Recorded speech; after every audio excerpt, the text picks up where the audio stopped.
Hi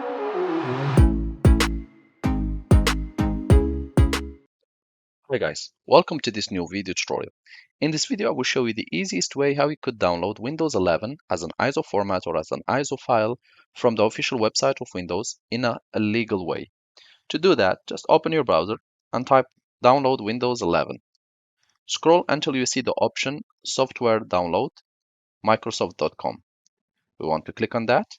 We'll be redirected to see these options. Click on Windows 11, scroll a little bit, and here you will see download Windows 11 disk image for 64 devices or 64-bit device.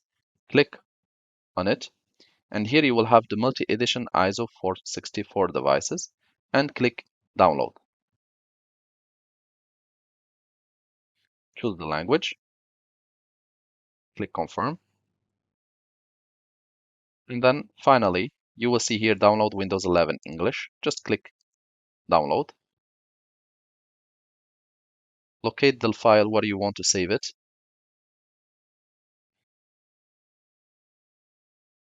and click save, and the download will start accordingly. Once done, open your file and you should find Windows ISO file saved in the located file. Please note that the operation might take up to 5, 6, or even 10 minutes based on how fast is your internet. And at the end, you should see this file downloaded, and this is the ISO file of Windows 11. Thank you guys for watching, and talk to you soon in a new video tutorial.